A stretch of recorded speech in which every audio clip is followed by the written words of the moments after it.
জাতির পিতা কোন দল বা গোষ্ঠীর নিজস্ব সম্পত্তি নয়। বারবার বলেছি, বঙ্গবন্ধু আমারও পিতা, আপনারও পিতা, সবারই পিতা, উনি সার্বজনীন। জিয়া পরিবার মানে বাংলাদেশের গণতন্ত্র, জিয়া পরিবার মানে বাংলাদেশের স্বাধীনতার ধারক বাহক। বঙ্গবন্ধু মানে বাংলাদেশ, বঙ্গবন্ধু একটা স্বাধীন দেশ।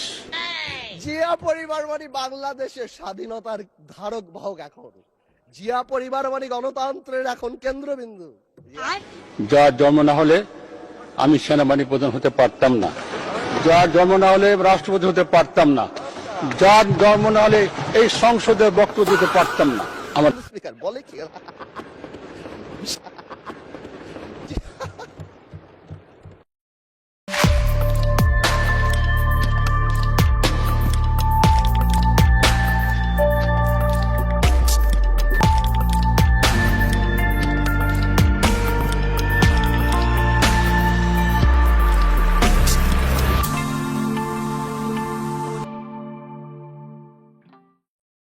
সংসদে ফজা পাগলা আর আন্দালি পার্থ আব্বার হেভি বক্তিমা জারিছে। বাঙ্গু সেকুলার আওয়ামী বাম মহলে হেভি হাততালি পাইতেছে। হাততালি দেন সাহেব, হাততালি দেন আছে। এপিসোডের পরে দর্শকরা কবে কার হাততালি আসলে পাওনা হইল। আন্দালি পার্থর লগে সামনাসামনি তর্ক করা গেলে জমলো হইনি। যাই হোক, আজকে দুইজনেরই ধর্ম এই এপিসোডের দুইটা পর্ব হবি। আজকে দুইজনের বক্তব্য খণ্ডন। ফজা তো মিথ্যাবাদী, তাও ওরা ধরা লাগবে। আর দ্বিতীয় এপিসোড হবে জুলাই আর ৭১ নিয়ে আমার প্রস্তাবনা, কোনটা আসলে আমাদের ইতিহাসের অংশ আর কোনটা না। আন্দালি পাথরে তার বক্তিমা নিয়ে ডলা দিতে পারলে মজাই লাগে। তাইলে আসেন এইবার তুলা ধনা করি দুইজন রে একে একে। প্রথমে ফজা পাগলা, এইটা সে তুলা ধনার সাউন্ড হবে। দেন শুরু করেন, আল্লাহর নামে শুরু করি। আসেন। ফজা তো মিশা কথা বলেই, তার উপরে ভুলভাল কথা বলে। ওর মিশা কথা নিয়ে একটা ভিডিও বানিয়েছিলাম, এই যে দেখেন, কিসের মুক্তিযুদ্ধ করেছে ওইটা দেখাইছিলাম। ওটি এটা আমার কইতে খারাপ লাগতেছে, কিন্তু না কইও পারি না। এই যে মুক্তিযোদ্ধারাই কলে তাদের নিজেদের পচায়। আপনারা সবাই দেখিছেন না যে এটা কইতেছে যে ফজা মুক্তিযোদ্ধা ছিল না? না দেখে থাকলে দেখেন। যে ফজলুর রহমান ভাই আমরা সম্মান করি, সে রাজনীতি করে, তবে তার কোনো চরিত্র আছে বলে আমি মনে করি না। একবার আওয়ামী লীগ, একবার হলো গামছা, একবার টেলিভিশন, এখন হচ্ছে ধানের শীষ। এরপরও সে সম্পূর্ণ মিথ্যা কথা বলে। সে ছিল বিএলএফ, সে বিএলএফ ছিল, আমার ভাই বিএলএফ ছিল, আমার চাচাতো ভাই বিএলএফ ছিল। তারা যারা দুনিয়া ট্রেনিং দেওয়ার পর তারা কোনোদিন রাইফেল হাতে নেয় নাই। তারা স্বাধীন হয়েছে, তারা এই দেশে আসছে। সে বলতেছে সে নাকি সে কোম্পানি কমান্ডার ছিল, তার অধীনে ৯০০ মুক্তিযুদ্ধে যুদ্ধ করছে, সে ব্যাংকারি ছিল, সে সাতটায় গেছে, রক্ত দিছে। এগুলি সম্পূর্ণ মিথ্যা। এই ধরনের মিথ্যাবাদীকে ভোট দেওয়া বা আমি মনে করি সেটা উচিত না। একজন মিথ্যাবাদী এইভাবে মিথ্যা কথা বলবে কেন? শুনিছেন, এটা যখন ভাইরাল হয়েছে তখন সে আবার পোল্টি মারিছে। দেখেন পোল্টি মেরে কি কয়। আমি ফজলু ভাই মুক্তিযোদ্ধা না, ফজলু ভাই কমান্ডার না, এগুলি সম্পূর্ণ মিথ্যা। আমি বলি নাই। ফজলু ভাই আমাদেরকে বিজাগ্রত করছে মুক্তিযোদ্ধার কথা বলে। কাজে এই ফজলু ভাইয়ের মন্তব্য বলা আমাদের দ্বারা এটা সম্ভব না। এই সাংবাদিক সাহেব আমার এই আগের আলাপ বাদ দিচ্ছে, পরের আলাপ বাদ দিয়া আমার উপরে এই কথাটি আর কি লাগাই সেরা এই জন্য আমার মান ইজ্জত নষ্ট করছে। ফজলু ভাইয়েরও ক্ষতি বা নষ্ট হয়েছে। নিজেই কইছে ফজা মুক্তিযোদ্ধা ছিল না, কমান্ডার ছিল না। আবার নিজেই কয় আমি কই নাই। বাটপার কেমন দেখেন। মানে মুক্তিযোদ্ধা হইলে কি বাটপার হইতে হয় নাকি? বাঁচাইছে যে বুড়া কয় নাই, এগুলো এডিট করা যায়, অথবা এ আইডিয়া বানাইছে। যাই হোক, ফজার কথায় আসি। ফজা কইতেছে পাল বংশের রাজধানী নাকি বগুড়ার মস্তানগড় ছিল। শুনেন। পাল বংশ আজ থেকে ২০০০ বছর ১০০০ বছর আগে বগুড়ার মহাস্থানগড় পুণ্ড্রবর্ধনের রাজধানী স্থাপন করে বাঙালির যে শাসন শুরু করেছিল। শুনিছেন? এ বালচুন, পাল রাজাদের রাজধানী মহাস্থানা ছিল নাকি রে বালচুন? মুরুক্ষ সোদা, এটা কি মুক্তিযুদ্ধের ইতিহাস পাইছু? মনের মাধুরী মিশা কবু হ্যাঁ, পালেদের রাজধানী ছিল গৌড়। মালদা, মুর্শিদাবাদ, রাজশাহী, চাঁপাইনবাবগঞ্জ এই এলাকায় অনেক জায়গায় ঘুরিছে, পাটলিপুত্র টুত্র মেলা জায়গায় গেছে, এমনকি বিক্রমপুরেও আসিছে, কিন্তু কোনোদিনই মহাস্থানগড়ে তা যায়নি। বরেন্দ্র অঞ্চলে ছিল, বরেন্দ্র অঞ্চল। ভুলভাল ইতিহাস করলে গেলে তোর ব্যবস্থা হবে, দাঁড়া, তোর কি করা হবে সেটা পরে দেখাচ্ছি। আবার দেখেন কইতেছে নীলকরের অত্যাচারে ৭৪-এর মন্বন্তর হয়েছিল, তখন নাকি মায়েরা ছড়া কাটতো, খোকা ঘুমাইলো, পাড়া জুড়াইলো, বর্গি এলো দেশে। শুনেন, যখন ১৭৫৭ সনে মির্জাফরের বিশ্বাসঘাতকতায় সিরাজউদ্দৌলার পতন হয়েছিল, নীল সাহেবদের অত্যাচারে যখন মানুষ জর্জরিত হয়েছিল, ১৭৭০ সন যাকে বলা হয় ৭৪-এর মন্বন্তর, সেই সময়ে যখন বাংলার ১/৩ লোক না খেয়ে মরেছিল, নীল সাহেবদের অত্যাচারে যখন বাংলার মায়েরা কেঁদে কেঁদে ছড়া বলতো, ছেলে ঘুমালো, পাড়া জুড়ালো, বর্গি এলো দেশে, বুলবুলিতে ধান খেয়েছে, খাজনা দিব কিসে, ধান ফোরালো, পান ফোরালো, খাজনার উপায় কি, আর কটা দিন সবুর করো রসুন বুনেছি। শুনেছেন? বালছুন, ওটা ৭৪-এর মন্বন্তর না, ৭৬-এর মন্বন্তর। এটারে ৭৬ বলা হয় কারণ ইংরেজি ১৭৬৯ থেকে ১৭৭০ এই সময়টা হয়েছিল মন্বন্তর। ওটা বাংলা সনে ছিল ১১৭৬ বাংলা, তাই নাম হয়েছে ৭৬-এর মন্বন্তর। লিগায় নিছে, দেখেন লিগে তাও ভুলভাল বলে, লিগে বানতে পারে না ঠিক মতো। এইগুলো সংসদে গেছে, মানুষের পাবলিকের টাকা এত খরচা করে করছে এখানে। আর খোকা ঘুমালো পারে জলে রেখে নীলকরদের অত্যাচারের টাইমের ছড়া নাকি হালা বালচুন মূর্খ সোদা। বর্গি তোর পিতৃভূমি ইন্ডিয়ার মারাঠা আদর্শু, বাংলা আসতো আলীবর্দী খানের টাইমে। বর্গীদের বিরুদ্ধে আলীবর্দী খান মানে এই সিরাজউদ্দৌলার নানা, বর্গীদের বিরুদ্ধে আলীবর্দী খান, তরুণ সিরাজউদ্দৌলা, মির্জাফর আলী খা যুদ্ধ করে, মির্জাফরের বিরুদ্ধে বর্গীরা পরাজিত হয়। এটা কি মুক্তিযুদ্ধের ইতিহাস? যা খুশি তাই কয়ে দেব। হ্যাঁ, তোর গোষ্ঠীরে সুই জাল দিয়ে রান্না করে খাওয়ানো লাগবে, মাদারগঞ্জ থেকে মাংস কিনা তোর হোম ডেলিভারি পাঠানো লাগবে। তারা আবার দেখেন কয় ক্ষুদিরামের ফাঁসি, আবার নাকি প্রফুল্ল চাকিরও ফাঁসি দিছিল। শোনেন, ২০০৫ সন থেকে ধরে ৮ সনে ক্ষুদিরাম মের ফাঁসি, যে ফাঁসিতে গান হয় বাংলায় আজও একবার বিদায় দেমা ঘুরে আসি, সেই প্রফুল্ল চাকির ফাঁসি, এই যে যুদ্ধ, তারপরে চিত্তরঞ্জন দাস। শুনিছেন কত বড় মূর্খ সোদা? প্রফুল্ল চাকিকে ফাঁসি দিছিল নাকি? জানেন তো ক্ষুদিরাম আর প্রফুল্ল চাকি ওই ব্রিটিশ বিচারক কিংসফোর্ডকে হত্যার জন্য বোমা ছোড়ে, তারপর দুইজনে পালায় দুই দিকে। ক্ষুদিরাম ধরা পড়ে, প্রফুল্ল চাকিরে ধরতে গেলে নিজেই সুইসাইড খায়, তারাও ফাঁসি দিয়ে দিছে প্রফুল্ল চাকিরে। আচ্ছা জানেন তো কিংসফোর্ডকে মারতে যে পারে নাই, যে তারা মারা যায় দুইজন নারী, কিন্তু এইটারে গ্লোরিফাই করার কি আছে? এরা গীতা পাঠ করে পূজা দিয়া মারতে গেছে বোমা, তাও ঠিকঠাক মতো মারতে পারে নাই। ভাবেন তো হাসিনার আমলে এই দুইজন মুসলমান নামাজ পইরা কোরআন শরীফ পইরা বোমা মারতে যাইতেছে হাসিনার বিচারপতিরে, যে কিনা খালেদা জিয়াকে জেলে দিছে, বা সালাউদ্দিন কাদের চৌধুরীর ফাঁসি দিছে। মারতে গিয়া মাইরা ফেলাইলো দুই নারীরে। বাঙ্গু সেগুলাররা কি করতো তাইলে? দুনিয়া মাথায় তুলে ফেলতো না? ক্ষুদিরামকে নিয়ে তো করে না, ক্ষুদিরামকে তো জঙ্গি বলে না, ক্ষুদিরামকে তো সন্ত্রাসবাদী বলে না। একই তো কাজ নাকি ভিন্ন কাজ? এই হইতেছে এদের ভণ্ডামি। তুই কইতেছে মুক্তিযুদ্ধ এত সহজ না। শুনেন, আমি আজকে আপনাদের কাছে বলতে চাই, মুক্তিযুদ্ধ এত সহজ জিনিস না। হ্যাঁ, সহজ তো নাই রে বালচুন। কত মিছা কথা বানায় কইতে হয়, গোজা দিতে হয়, কিন্তু মিলে না শেষ পর্যন্ত। দেখেন কি কয়, স্পিকারকে কইছে আপনি সিলেটে যুদ্ধ করেছেন, সিলেটের বন্দুকের গুলির আওয়াজ হইতেছে, আর ওই ময়মনসিংহ সে বসে শুনিচ্ছে। শোনেন, আপনি যে এখানে বসে আছেন, আপনি যে সালুটি করে যুদ্ধ করেছিলেন ৪ দিন, কত লোক মারা গিয়েছে, কত সন্তান শহীদ হয়েছে, একটা বন্দুকের আওয়াজ, একটা কামানের আওয়াজ সিলেটে হয়েছে, আর আমি ময়মনসিংহে বসে সেই আওয়াজটি শুনেছি। আখাউড়াতে সেই নদীতে যে যুদ্ধ হয়েছে, যে যুদ্ধে নেতৃত্ব দিয়েছে খালেদ মুশাররফ, হায়দারেরা, সেই শব্দ আমার বাড়ি থেকে ১০০ কিলোমিটার দূরে, সেই শব্দ আমি শুনেছি। ওই যে ধানোয়া কামালপুরে কর্নেল তাহেররা যুদ্ধ করেছে, সেই যুদ্ধের সংবাদ শব্দ আমি কিশোরগঞ্জ থেকে শুনেছি। শুনিছেন? আচ্ছা, আমাদের মাননীয় স্পিকার হাফিজ ভাই, আপনি বসে বসে শুনলেন এগুলা? আপনি একজন সামরিক বাহিনীর লোক, একজন সামরিক কর্তা, আপনি একজন সামরিক কমান্ডার, আপনি এগুলো শুনলেন বসে বসে, কিছু কইলেন না।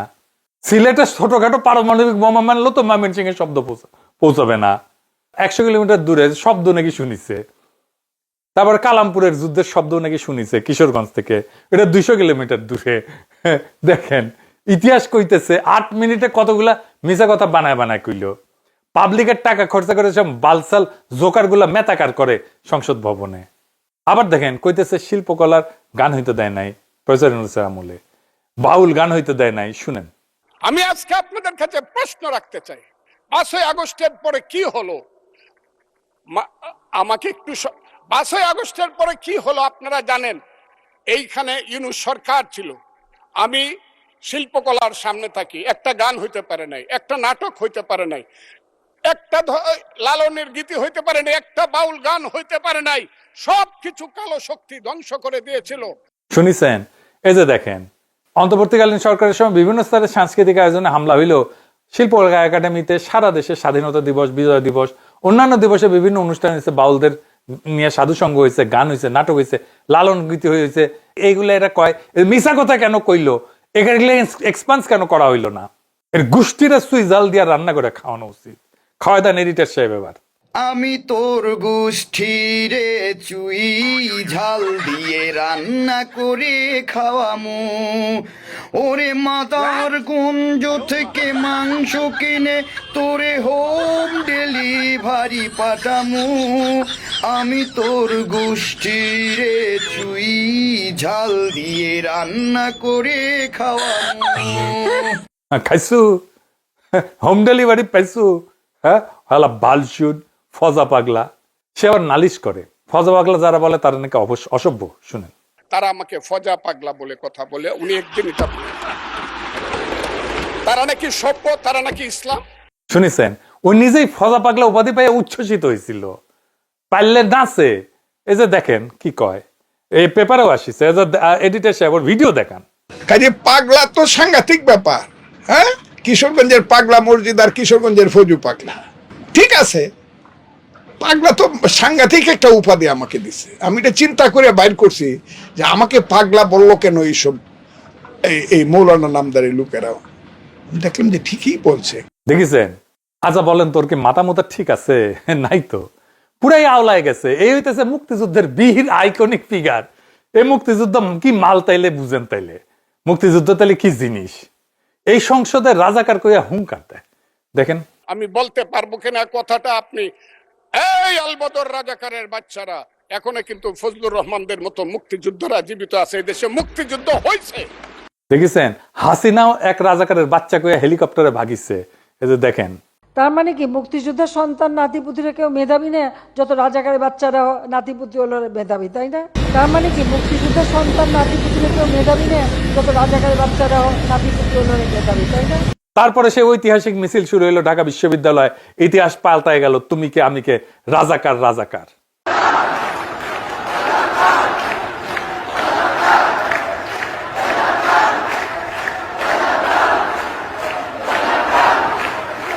যত মুক্তিযুদ্ধ বিএনপি এদেরকেও খেদাইবে পাবলিক। দেশ চালাইতে পারতেছে না, তাই এইসব কইয়া মাঠ গরম রাখতেছে, যেন এইসব নিয়ে কেউ কথা না বলে। ভিলেজ পলিটিক্স এর কৌশল আর কি। 71-এর স্বাধীনতা সংগ্রামের সেকেন্ড ডিভিশনের প্লেয়ার হইয়া বিএনপি এরকম মুক্তিযুদ্ধ, বিএনপির মুক্তিযুদ্ধ কেন খাবো? মিষ্টি গেলে ঘোষের মিষ্টি খাবো।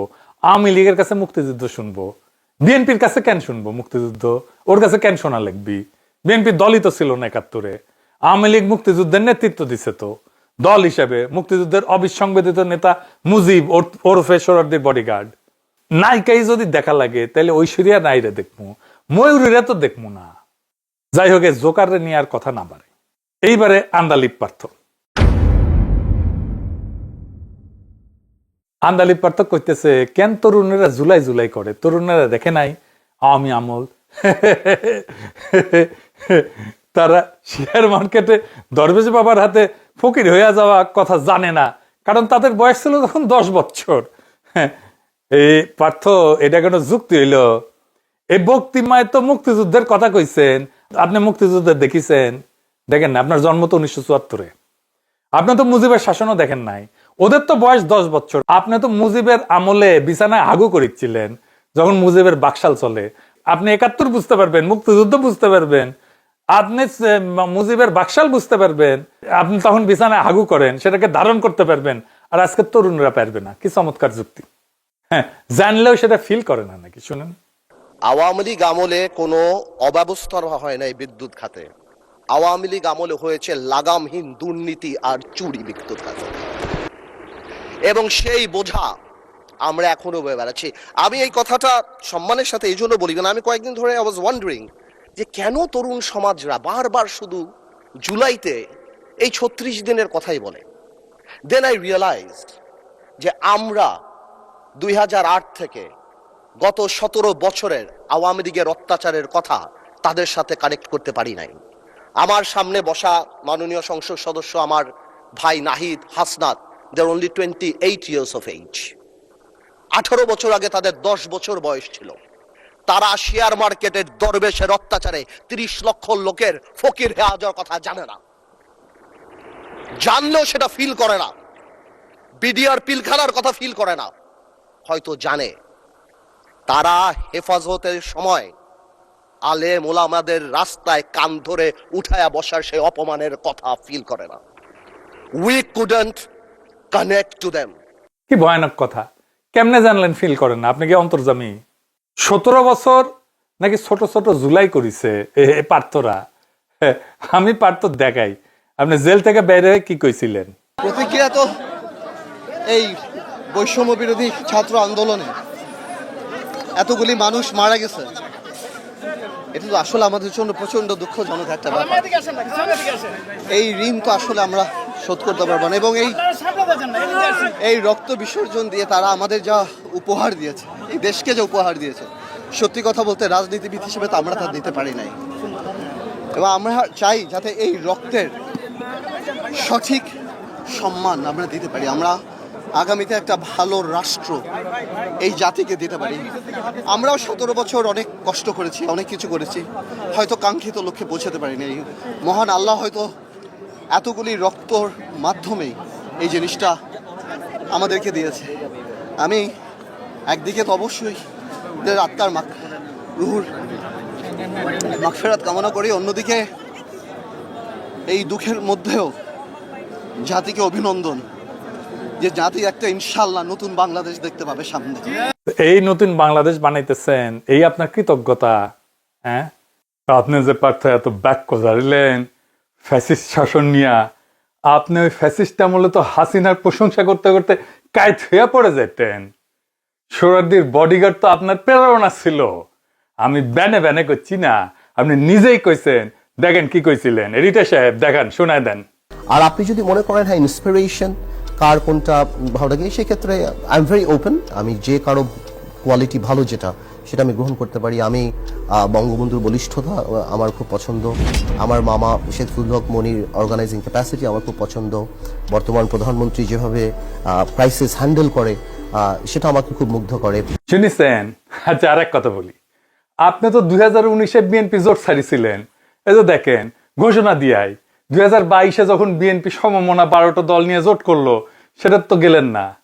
জোট ছাড়ার পরে আপনার দলের কোনো সিগনিফিকেন্ট রাজনৈতিক কর্মসূচি ছিল না। তো আপনি তরুণদের টানতে পারেননি কইতেছেন, তরুণদের বুঝাইতে পারেননি কইতেছেন। আপনার দলের আদর্শ কর্মসূচি বুঝাইতে পারছেন, আপনার দল বড় হয় না কেন? আপনি যে কইলেন অসংখ্য জুলাই করিছেন, এটা তো বাংলাদেশের মানুষ দেখিছে, তাই না? ঈদের পরে আন্দোলন আর কেসি গেটের মধ্যে থেকে স্লোগান দেওয়া, বালুর ট্রাক সরাইতে না পারা, এগুলো বলেন না কেন? সারা দেশের মানুষ তো তাকাইছিল বিএনপির দিকে, একটা লড়াইয়ের নেতৃত্ব দিবে বিএনপি, হাসিনাকে খেদানোর নেতৃত্ব দিবে, তৈরি ছিল তারা। পারে নাই বিএনপি, আপনার জোট পারে নাই। এক অভাবনীয় ঘটনা ঘটছে, তরুণদের হাতে, রাজনীতির কিছুই জানে না তারা, তাদের হাতে নেতৃত্ব দিয়ে দিছে মানুষ, লিডারশিপ দিয়ে দিছে সারা দেশের মানুষ। আপনি যে কইলেন তরুণদের আপনারা কানেক্ট করতে পারতেছেন না, আপনি কানেক্ট করবেন কিভাবে? আপনি তো আপনার নিজের ভাইরাই ঠিক করতে পারেন নাই। আপনার ছোট ভাই তো যুবলীগের কেন্দ্রীয় সহসভাপতি, আপনার বাইরে ফ্যাসিবাদ দেখাইতে পারেন নাই। ও করে কেন ফ্যাসিবাদীর দল? দেখেন কইতেছে ব্যবসায়ীরা কবিতা লিখছে, তোমাকে চাই। কেউ কবিতা বলেছে তুমি আমার প্রথম, তুমি আমার দ্বিতীয়। আপনারা শুনেন নাই? আমরা শুনেছি। How disgusting! এডিট সাহেব, ওটা শোনা নাই যে একে আজাদের ওই প্রথমত আমি তোমাকে চাই হাসিনাক শুনাইছিল না, ওটা শোনান আবার। শেখ হাসিনার সরকার বারবার দরকার, তাই শিল্পী কবির সুমনের জনপ্রিয় গানের ভাষায় বলতে চাই, প্রথমত আমি তোমাকে চাই, শেষ পর্যন্ত আমি তোমাকে চাই, ভীষণ অসম্ভবও তোমাকে চাই। জয় বাংলা, জয় বঙ্গবন্ধু। শুনেছেন? এবার পারতো দেখেন এই লোকটা কে কে ওই লোকই তো। তারেক রহমান কি করে তার সাথে? হ্যাঁ, সেও তোমাকে যাই শোনায় দেবে। ওদের সাথে তো ঠিকই ঘষ্টান। হ্যাঁ, তখন লজ্জা লাগে না? আচ্ছা দেখেন, পার্থ বলতেছে তারেক রহমান বাংলাদেশের সবচেয়ে খারাপ সময় ক্ষমতা নিছে। শুনুন। আরেকটা রিজন বোঝা দরকার যে মাননীয় প্রধানমন্ত্রী তারেক রহমান সাহেব বাংলাদেশের ইতিহাসের সবচেয়ে খারাপ সময় বাংলাদেশের দায়িত্ব নিয়েছে। বাংলাদেশের প্রধানমন্ত্রী তারেক রহমান সাহেব যখন গণতন্ত্র ক্ষতবিক্ষত, তখন বাংলাদেশের দায়িত্ব নিয়েছে, যখন the whole country system is completely corrupted. Partha, are you kidding? হ্যাঁ, প্রফেসর ইউনূস কোন সময় ক্ষমতা আসছিল? পুলিশ নাই, থানা খালি করে পালায় গেছে, ট্রাফিক পুলিশ পর্যন্ত নাই, বিচারপতি নাই, আমলারা নাই, সরকার ছিল না 5 তারিখ থেকে 8 তারিখ পর্যন্ত। যখন ক্ষমতা নিচ্ছে কোনো সরকারের হাত থেকে ক্ষমতা নেয়নি। সারা দেশ ধ্বংসস্তূপ। ইন্ডিয়ার মধ্যে বাদশাহেরা বন্যা বানায় দিল, আনসার বিদ্রোহ করলো, রিজার্ভ জয় বাংলা। বিএনপি একের পর এক আন্দোলন করে নাই।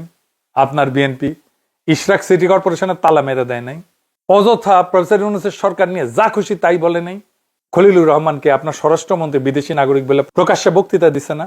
আপনার সরকারে একজন বিদেশি নাগরিককে আপনি জাতীয় নিরাপত্তা উপদেষ্টা করেছেন। আপনার কি সেই আক্কেল জ্ঞান নাই? একজন বিদেশি নাগরিকের কাছে এই দেশের সেনাবাহিনী নিরাপত্তা সংক্রান্ত রিপোর্ট প্রদান করবে কিভাবে ভাবলেন? সেই জাতীয় নিরাপত্তা উপদেষ্টাকে আপনি বিদায় করুন। সেই জাতীয় নিরাপত্তা উপদেষ্টা হয় নিজে পদত্যাগ করবে, না হয় আপনি তাকে বিদায় করবেন। এই দেশের নিরাপত্তা সংক্রান্ত কোন জাতীয় দায়িত্ব বিদেশি নাগরিকের হাতে থাকতে পারে না। তার সে বিদেশি নাগরিককে পররাষ্ট্রমন্ত্রী বানাইছেন কেন? একজন বিদেশি নাগরিককে পররাষ্ট্রমন্ত্রী বানাইলেন, কোন জবাব দেন এটা কেন বানাইছেন? আর সালাউদ্দিন সাহেব যদি মিথ্যা অভিযোগ করে থাকে তাহলে উনি ক্ষমা চাইছেন? চান নাই। আর আমাদেরও বিরোধী দল এতই তালেবর, এই প্রশ্নটা করতে পারে না সংসদে। আর এই যে দেখেন বাটপার সাত্তার যে বলছিল 8 উপদেষ্টার সীমাহীন দুর্নীতির রেকর্ড নাকি তার কাছে আছে। তো এখন তো সে তারেক রহমানের একান্ত সচিব। কি মাল পানি খেয়ে কে সিস্টেম করে ফেলিছেন নাকি সেই উপদেষ্টাদের সাথে? কেন এই দুর্নীতির হিসাব দেয় না? ওকে দিতে হবে এই দুর্নীতির হিসাব। সচিবালয়ে বিক্ষোভ করে অচল করে দেয় না এই বাটপার সাত্তার? তারে তো বানাই দিছে একান্ত সচিব। হ্যাঁ, বাটপার ছাড়া তো আপনাদের চলে না। হ্যাঁ, এক মুহূর্ত শান্তিতে থাকতে দিয়েছেন প্রফেসর ইউনূসকে। বাদ দেন প্রফেসর ইউনূসের কথা। 1971-এর 17 ডিসেম্বর কি দেশে এর চেয়ে ভালো ছিল? যুদ্ধ বিধ্বস্ত, পোর্টে মাইন বসানো, সমুদ্রে জাহাজ ভিড়তে পারে না, ব্রিজ বেশিরভাগ উড়ে গেছে, এয়ারপোর্টের রানওয়ে নাই, 1 কোটি শরণার্থী ইন্ডিয়ায়, সবার হাতে অস্ত্র। তার চাইতে খারাপ অবস্থা তারেক রহমান ক্ষমতা নিছে। বালসাল কইলেই হইল না। একটা জিনিস দেখায়, মানুষের আয় বৃদ্ধি আর ইনফ্লেশনের মধ্যে গ্যাপ। মানে মানুষের আয় বরকত আছে কিনা এটা বোঝার জন্য ইনফ্লেশন আর মানুষের আয় এটা যত কাছাকাছি থাকবে তাহলে বোঝা যাবে যে আয়ে বরকত আছে, কম দামে জিনিস কিনতে পারতেছে। এটা ইকোনমিক্সের ভাষায় বলে রিয়েল ওয়েজ থিওরি। এটা প্রফেসর ইউনূস ঠিক করে দিয়ে গেছিল যে এডিটর সাহেব দেখান, ওই অংশটুকু দেখান, ওটা কোন সময় দা জিনিসপত্রের দাম কমেছিল সবাই জানে। প্রফেসর ইউনূসকে কি অবস্থায় দিয়ে গেছিল হাসিনা সেটা দেখেন, আর সেখান থেকে কোন অবস্থায় নিয়ে আসছিল প্রফেসর ইউনূস সেটা দেখেন। সবকিছু বাদ দেন, প্রফেসর ইউনূস বুঝলাম খুবই খারাপ, এই কাজটা তো করছে। আপনারা কি করছেন এখন দেখেন। আবার দেখেন কইতেছে বিরোধী দল নাকি ভালোই বাসে না। কিন্তু আমি বিরোধী দলের একটা জিনিস আমি এটা বুঝি না, ওনারা আমাদেরকে ভালোই বাসে না, আমরা এত চেষ্টা করি। ওনারা বলে না, আমি বলে না মাননীয় স্পিকার বলে না, তুম হামসে মোহাব্বত করো হাম বেওয়াফা নেহি করেঙ্গে। দেখেছেন, বলছে তুম হামসে মোহাব্বত করো হাম বেওয়াফা নেহি করেঙ্গে। ভুলেছে পার্থ, তুম হামসে মোহাব্বত করো হাম বেওয়াফাই নেহি করেঙ্গে। তুমি আমাকে ভালোবাসো, আমি বিশ্বাসঘাতকতা করব না। আপনারা বিশ্বাসঘাতকতার কথা বলেন, জুলাই সনদের সাথে বিশ্বাসঘাতকতা কে করছে? হ্যাঁ, এগুলো কথা বলে লাভ আছে? বিএনপি মানেই বিশ্বাসঘাতক, বিএনপি মানেই বেঈমান, সে কথা দিয়ে কথা রাখে না। এখন আমাদের কইতে হয় তুঝকো ইজাহার মোহব্বত কি কসম इतना बता जुलाई सनद मानना ही नहीं था तो बेवफा दस्तखत क्यों किया ও আফাকে কাগজ পার, তোর ভালোবাসার কসম এতটুকু বল, জুলাই সনদ যদি নাই মানিস, হে বিশ্বাসঘাতক, সে বিশ্বাসের সেই কাগজে দস্তখত করেছিলি কেন? আবার কয় উর্দুতে কইলাম, মানে খোটা দিচ্ছে জামাত ইসলামকে, উর্দুতে বললে নাকি ভালো বুঝবে। শুনেন, तुम हमसे मोहब्बत करो हम बेवफा नहीं करेंगे। না না মানে মানে বলি উর্দুতে বললাম যাতে বুঝতে সুবিধা হয়। উর্দু বই দেখছি একটা, আমি একটা উর্দু বই দেখছি, ওই যে পিছে উর্দু বই একটা, এটা একটু বল এটা বুঝতে শোনা। এটা পিওর উর্দু না পার্থ, এটা হিন্দুস্তানি, বোম্বে সিনেমার ডায়ালগ। আমাদের টাইমে মোহাম্মদ রফির একটা গান ছিল, হ্যাঁ, ওইখানে বেওয়াফা শব্দটা ছিল, হ্যাঁ, একটা বিশ্বাসঘাতকতা নিয়ে গান। আমরা তো গাইবার পারি না, কিন্তু পুরানা গান তো চ্যাংড়া প্যাঁড়া শুনলে হয়তো বুঝবার পারবি আর কি। গানটা ছিল ইনকে আর কি, ক্যা হুয়া তেরা ওয়াদা ও কসম ও ইরাদা ভুলেঙ্গা দিল जिस दिन तुम्हें ओ दिन जिंदगी का आखिरी दिन होगा, क्या हुआ तेरा वादा ओ कसम ओ इरादा, याद है मुझको तूने कहा था तुमसे नहीं रोटेंगे कभी, दिल की तरह से हाथ मिले हैं कैसे भला छोटेंगे कभी, तेरी बाहों में बेटी हर सम बेवफा ये भी क्या याद नहीं, क्या हुआ तेरा वादा ओ कसम ओ इरादा भूलेंगा दिल जिस दिन तुम्हें वो दिन जिंदगी का आखिरी दिन होगा। आखिरी दिन হবে, যেহেতু বিশ্বাসঘাতকতা করছে, আখরি দিন আসিচ্ছে। আমরা বুঝি পার্থ যে মোদি কয়া দিছে হিন্দুস্তানি চালাইতে হবে সংসদে, ওটারে উর্দু বলে জামাতের কান্দে চাপায় দেওয়ার তো দরকার নাই। আমরা বুঝি, হ্যাঁ, প্রভুর ভাষায় কথা কইতে হয়। এই সংসদে যত হিন্দুস্তানি বলছে, বিএনপির এমপিরা কায়কবাদও বলছে, বাংলাদেশের সংসদে ইতিহাসে নাই এত হিন্দুস্তানি কথা বলা হয়েছে। আমি বুঝি কিছুদিন পরে ওই সংসদে ওই গান গাওয়া হবে, জনগণ মন অধিনায়ক জয় হয়ে। হাসিনা ওইটা ঢাকা ইউনিভার্সিটির সিনেট ভবন পর্যন্ত আনিছিল, ওটা সংসদে ডুববি। ফাইনালি পার্থরা নাকি রাজাকারের সাথে যুদ্ধ করেছে, দেখেন বলে কি। যুদ্ধের ইতিহাস যখন বলতে হবে তখন আমি কার সাথে, আমি হাবার সাথে যুদ্ধ করছি, আমরা রাজাকারের সাথে যুদ্ধ করছি, এবং তাই আমরা এখানে আসছি। পাকিস্তানি আর্মিদের সাথে যুদ্ধ করি না, আমরা রাজাকারদের সাথে যুদ্ধ করেছি। হ্যাঁ, তাদের রাজাকারদের কেন সারেন্ডার করানো হইলো না? হ্যাঁ, কেন তাহলে পাকিস্তানি আর্মি কেন সারেন্ডার করলো? আর এই পেলায় মিলিটারি রাজাকারদের যাদের ট্রেনিং ছিল সাকুল্যে 1 থেকে 1.5 মাস, তাদের সাথে ফাইট করার জন্য ইন্ডিয়ান আর্মি ডেকে আনা লাগলো।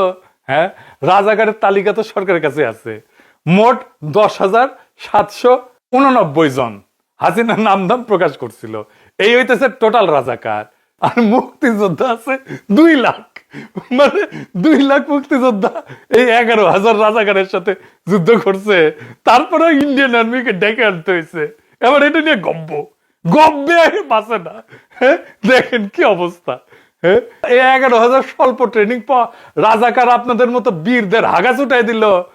9 মাসে কিছু করতে পারলেন না, আর হাগা এমন ছুটাইছে যে 55 বছর সে যা ডাইরেক্ট হয়েছিল সেটা ভালো হইতেছে না। রাজাগাড়ি তো সমস্যা, এগুলোর নাম ধরে বিচার করেন, কেউ তো মানা করে না, আছে তো লিস্টি। আর হ্যাঁ, তারেক রহমানের কাছে সোহরাওয়ার্দীর উদ্যানে আরেকবার সারেন্ডার করবিনি রাজাকার বাহিনী। তারেক রহমান মুক্তিযোদ্ধা বানানোর বিএনপির হাউস পূরণ হবে, জমে একেবারে ক্ষীর হয়ে যাবে। কইরা ফেলান।